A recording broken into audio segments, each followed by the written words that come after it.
ಎಲ್ಲಿಗೆ ಅಂತ ಗೊತ್ತಿಲ್ಲ, ಹೋಗ್ತಿದೆ guys. Isha foundation. Isha foundation ಅಂತೆ ಗೈಸ್, ಅಲ್ಲಿ ಹೋಗ್ತಿದೆ ಈಗ. ಚಲೋ.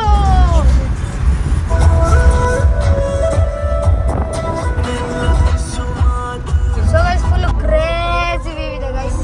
ಇಲ್ಲಿ ಎತ್ಲಿಗೆ ರೆಡಿ ಆಗಿದೆ. ಎಕ್ಸೈಟ್ಮೆಂಟ್ ಎಲ್ಲಿದ್ದಾರೆ? ಎಕ್ಸೈಟ್ಮೆಂಟ್ ಇಲ್ಲ ಅಲ್ಲಿ. ಸೊ ಗೈಸ್ ಫೈನಲಿ ಎತ್ತಿದ್ ರೋಡ್ ಅಂತೂ ಸಾಕಾಗೈತೆ ಗೈಸ್. ಕ್ರೇಜಿ ಮಗ. ನಿಮಿಷ ಸುಮ್ಮನೆ ನೋಡಿದ್ರೆ ಸೈಲೆಂಟ್ ಆಗಿ ಬಿಡ್ಬೇಕು. ನಾವೀಗ 3 ಜನ ಅಲ್ಲಿ ಟಾಪಿಗೆ ಹತ್ತಬೇಕೀಗ. ಟ್ರಕ್ಕಿಂಗ್ ಮಾಡ್ಲಿಕ್ಕೆ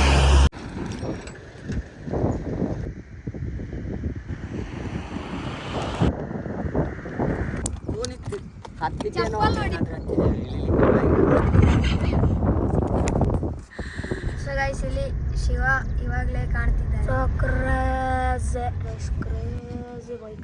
ಕ್ರೇಜಿ ವ್ಯೂ ಇದೆ ಗೈಸ್. ಇಲ್ಲೇ ಪಕ್ಕದಲ್ಲಿ ಒಂದು ರೆಸ್ಟೋರೆಂಟ್ ಇತ್ತು, ಈಗ ಹೊಟ್ಟೆ ಪೂಜೆ. ಸೊ ಗೈಸ್ ಇಲ್ಲಿ ಬೇಕಾದಷ್ಟು ದೊಡ್ಡ ದೊಡ್ಡ ದನಗಳಿವೆ. ಹೆಸರು ಬಂದ್ಬಿಟ್ಟು ಕಾಂಕ್ರೇಜ್ ಅಂತ. ನಾನು ಗುಜರಾತ್ ಇಂದ ತಂದಿದ್ದಾರೆ ಗೈಸ್. ದನ ಸ್ವಲ್ಪ ಹೊತ್ತಲ್ಲಿ ಲೈಟ್ ಶೋ ಶುರು ಆಗ್ತದೆ. ಮ್ಯೂಸಿಕ್ ಎಲ್ಲ ಸ್ಟಾರ್ಟ್ ಆಗಿದೆ ಈಗ. ಎಲ್ಲರೂ ಕೂತಿದ್ದಾರೆ ಇಲ್ಲಿ. ಸೊ ಗೈಸ್ ಲೈಟಿಂಗ್ ಶುರು ಆಗಿದೆ.